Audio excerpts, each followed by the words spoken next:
a personal relationship with God. Beloved one, as I speak to you that you are an extension of the Father, come forth into this point of focus, that you are divine, that you are equal masters with me. You are the Christos in expression and in extension. Ones have been saying, you have taken away my God. You have taken away the entity that I have known as God. Who do I pray to now? Who is out there who is going to save me? For many generations you have been taught and you have believed that there is an entity that is going to save you, something greater than yourself. You have said, I am just an individual. I cannot see the whole picture. I do not know what is best to choose. I do not know how to go out. I do not know how to come in. Therefore, there has to be someone greater than I to whom I can pray who will save me. I have said unto you, I cannot save you. First of all, you are not lost. Secondly, I have no more magic powers of divinity than you have, for you have them all. You are all. You have come from the space of allness, of wholeness, and when you begin to contemplate that, you go through a phase of disillusionment, a good place to be, but also a place of confusion, a place of loneliness, a place of, I'm here all alone. If there is no God out there somewhere to save me, if there is no Jesus, no Jeshua to save me, how am I ever going to be saved? You save yourself. But how do I save myself? I do not know enough. I can read all the books, and you do. I can go all the workshops, and you do. I can speak with the teachers and rabbis and priests, and you do. And yet you still feel confused and lost. For the idea to save yourself is just that at that moment, it is an idea, a nice idea, but you say, how do I do it? I am but one small bit.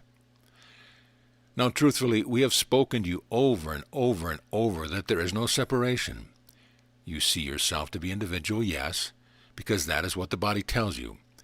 There is delineation of body. There is delineation of personality and abilities and talents. You choose for yourself a certain name, a certain profession. You say, this is who I am. You feel that you are separate in that from others who have chosen another profession or have a body that they activate that is seemingly separate from you. And yet no body is ever separate from another body, because the Christos energy which activates your body is as an aura. You have heard that term, that blends with the aura, the Christos energy of another body. So even the bodies, as they appear to be separate, are not separate one from another. Then you go through a certain phase where you say, if I believe, as Jeshua speaks to me, that I am an extension of the Father, that I am an equal master to all the masters I have ever read about, heard about in all my lifetime, if I can even believe there is a lifetime beyond this one or before this one, who then guides me? Who can I talk to? Who has the knowledge, the greater knowledge, who can I pray to? There is a feeling of sadness that comes from the belief in separation. In the beginning, even before there was time, because as I have spoken to you many times, this reality believes in time. But not all realities believe in time. In the beginning, before there was even the thought of time, there was intelligence. There is intelligence. There is awareness. There is consciousness. There is isness. And with that isness came thought, capital T. A thought to experience, to expand, to express, to go into all worlds that could be imagined.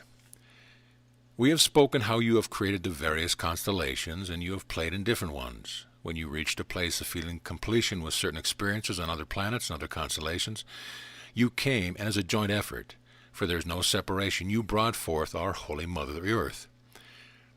Over a lineage of time, you began to become very identified with the creations to the place where you forgot who created, and with that came a feeling of separation, and a belief that you had to defend that which you had created. You had to defend the body, you had to defend the family, the dwelling place, etc., to the place now where you have much that you call your possessions which you feel you want to keep and perhaps have to defend. If another one wants the possessions and you do not want to give it away, then you have to, in your thinking, defend it. But in the beginning, before the descent into the point of focus of density, you knew yourself to be God. Do not your own scriptures say that ye are gods? Ye have that written in your scriptures even in this day. Ye are gods. You are gods. And when you move from the place of believing that there is a power outside of you that somehow, if you pray to it rightly, speak the right words, go to the right church, do the right ritual, this entity outside of you will perhaps intervene and save you. You work through a most wonderful evolutionary phase of thinking. When at first you remove the idea that there can be someone outside of you that is greater than you, there is, as I have said, a period of confusion, a period of adjustment. It is a scary place to be at first, because what you are doing is expanding the image of yourself. You begin, and you have already started to do this, even as you felt that there were separate entities you could pray to.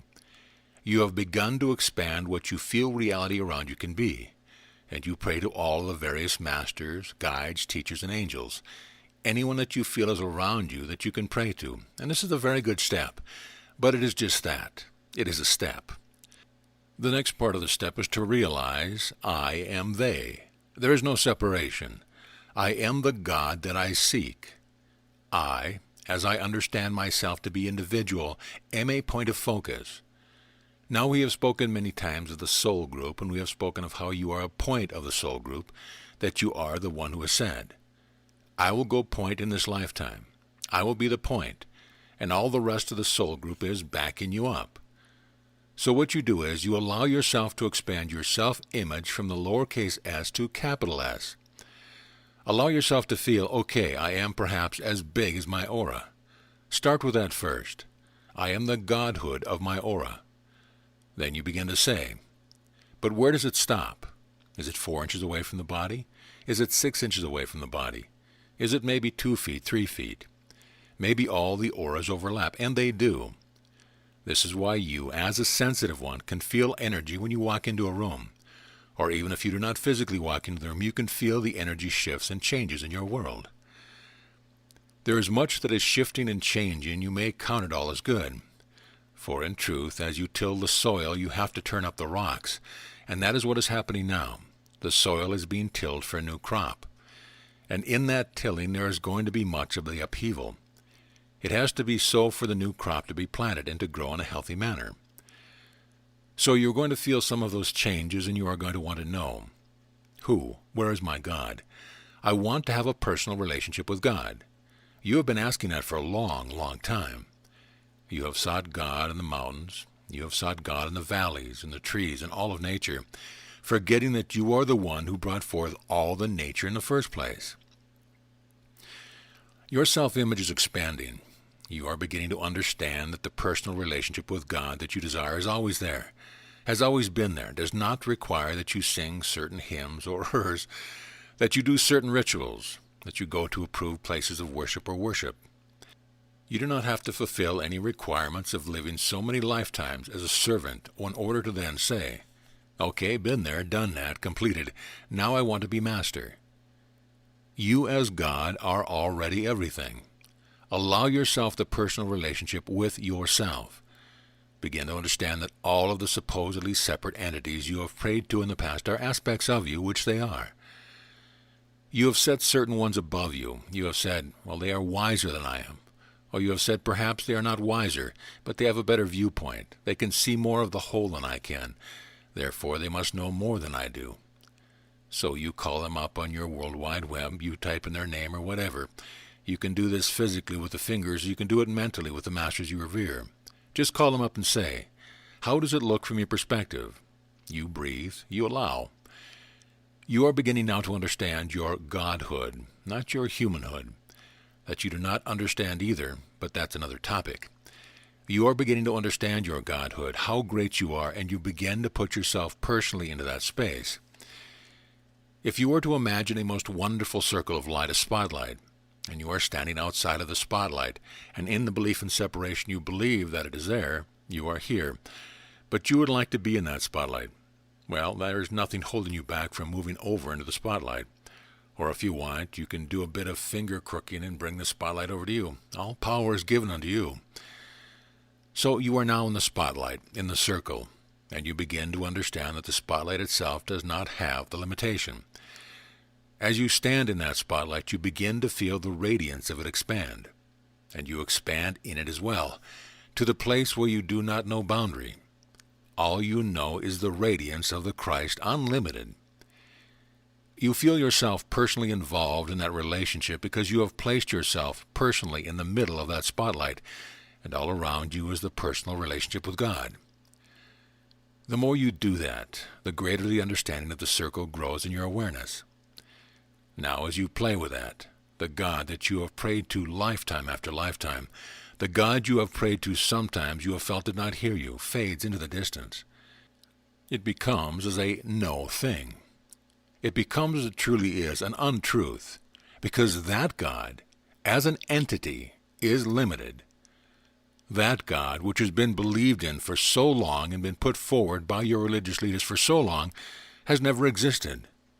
The God that would be judgmental does not exist. When I spoke of God as Abba, as the Father, which meant more than just Father in biological terms, it meant a loving relationship, a relationship which was expansive, all-encompassing, which did not see any faults, which did not see anything except the divinity of the creative Holy Child.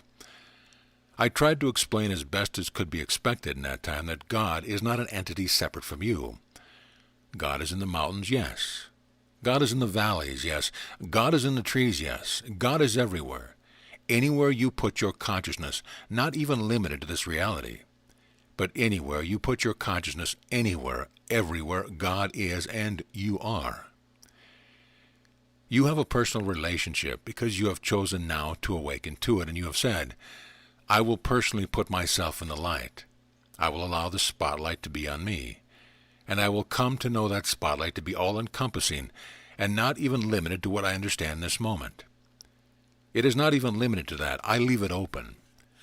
We have spoken many times of improv. In the next moment, the next day, you may have a revelation that says, but that spotlight is much more than I ever thought it to be. It takes in all of space.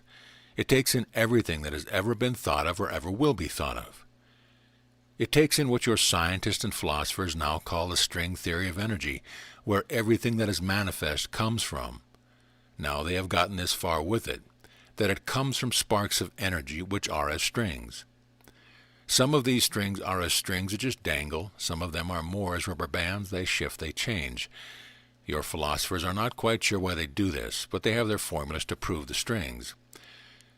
The next step, they will understand that the strings move in certain ways according to intelligence, capital I, or thought, capital T. They will have fun proving that. Everything is you. You are the spark of intelligence which has been from before time. I have said that to you over and over, and it is beginning to now find a peg within your consciousness where it can land and hang for long enough that you can mull it over for a bit. There is no separation.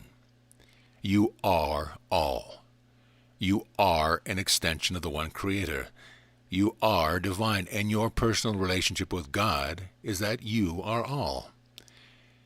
If you would know personal relationship with God, put yourself in the light, play in the light, expand the light, and then laugh. So be it.